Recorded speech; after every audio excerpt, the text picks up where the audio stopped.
ఆరుగురు యువకులు ఒక ఆసక్తికరమైన ఛాలెంజ్ను స్వీకరించారు. 24 గంటల పాటు మంచం మీద నిద్రపోకుండా ఉండాలి. ఎవరైతే నిద్రపోకుండా ఉంటారో వారికి 20 లక్షల బహుమతిగా లభిస్తుంది. వారికి నిద్రమాత్రలు ఇచ్చి ఈ టాస్క్ స్టార్ట్ చేస్తారు. అందులోనూ వారి వద్ద మొబైల్ ఫోన్లు లేవు. ఎవ్వరికీ నిద్ర రావడం లేదు. అప్పుడు హోస్ట్ అందరినీ నిశ్శబ్దంగా వారి వారి మంచాలపై పడుకోమని చెప్పారు. కాని జార్జ్ అనే యువకుడు ఇటు అటు పరిగెత్తుతూ ఉన్నాడు. అతను తన మంచం కవర్లను కూడా తీసేశాడు.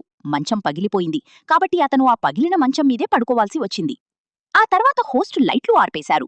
బహుశా చీకట్లో ఎవరైనా నిద్రపోతారేమో అని. మిగిలినవారు నిశ్శబ్దంగా పడుకున్నారు. కాని జార్జ్ ఇంకా చురుకుగా ఉన్నాడు. అతను మైక్తో మాట్లాడుతున్నాడు. అప్పుడు అకస్మాత్తుగా ఒక వృద్ధుని రూపం వచ్చింది. అందరూ భయపడ్డారు. ఇది మనిషా లేక దయ్యమా అని. కొంత సమయం తర్వాత ఆ వృద్ధుడు వెళ్ళిపోయాడు. హోస్టుకు ఆమె నిద్రపోయిందని అనుమానించాడు. కాని ఆమె మెలకువగానే ఉంది. 20 నిమిషాలు గడిచాయి. ఎవ్వరూ నిద్రపోలేదు.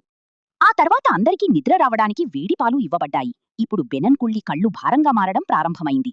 ఎమిలీ కూడా అలసిపోయినట్లు కనిపించింది. అలెక్స్ గేమ్ ఆడాలని అనుకున్నాడు. కాని ఫోన్ లేదు.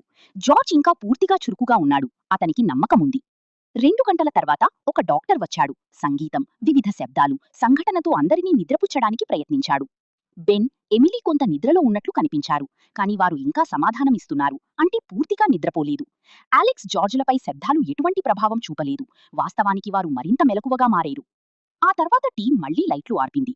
బెన్, ఇద్దరు అమ్మాయిలు ఇప్పుడు గాఢ నిద్రలో ఉన్నారు. కాబట్టి వారిని గేమ్ నుండి ఎలిమినేట్ చేశారు. ఇప్పుడు జార్జ్, అలెక్స్, మైక్ ముగ్గురు అబ్బాయిలు మాత్రమే మిగిలారు. 4 గంటల తర్వాత హోస్ట్ కొత్త ఆటను నిర్వహించాడు. 30 సెకండ్లలో తాడు దాటడం. ఎవరూ తక్కువ దాటితే వారికి బహుమతి. మైక్ 74 సార్లు, అలెక్స్ 72 సార్లు, జార్జ్ 95 సార్లు దాటారు. అలెక్స్కు బహుమతిగా హెడ్ మసాజ్ లభించింది. కాని అతను నిద్రపోలేదు. ఇప్పటికీ 6 గంటలు గడిచాయి. ముగ్గురూ ఇంకా మెలకువగానే ఉన్నారు. ఆ తర్వాత మరో ఆట ఆడమని చెప్పారు. ఓడిన వారికి ఇంకో నిద్రమాత్ర ఇవ్వబడుతుంది. జార్జ్ ఓడిపోయాడు. అతనికి శిక్షగా మందు ఇచ్చారు. వారిని పాడుకోబెట్టడానికి అతను ప్రయత్నం చేశాడు. జార్జ్ కళ్ళు మూసుకున్నాడు. అందరూ అతను నిద్రపోయాడని భావించారు. కాని అతను మరింత చురుకుగా మారేరు. ఆ తర్వాత మైక్, అలెక్స్ వంతు వచ్చింది. ఇద్దరూ కళ్ళు మూసుకున్నారు. కాని ఎవరూ నిద్రపోలేదు. ఇప్పుడు 8 గంటలు గడిచాయి. హోస్టు అందరినీ మళ్లీ పడుకోమని లైట్లు ఆపమని చెప్పాడు. 15 నిమిషాల తర్వాత హోస్టుకు మైక్ నిద్రపోయారని అనిపించింది. కాని అతను ఇంకా సమాధానమిస్తున్నాడు. అలెక్స్ కళ్ళు ఇంకా తెరచే ఉన్నాయి. జార్జ్ నిశ్శబ్దంగా పడుకున్నాడు. అతను నిజంగా నిద్రపోయాడు. ఇప్పుడు మైక్, అలెక్స్ మాత్రమే మిగిలారు.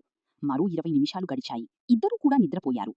నిదానంగా పిలిచినా ఎవ్వరూ సమాధానమివ్వలేదు. సవరణ ముగిసింది. ఆరుగురూ నిద్రపోయారు. ఈ పోటీలో అందరూ ఓడిపోవడం బాధాకరం.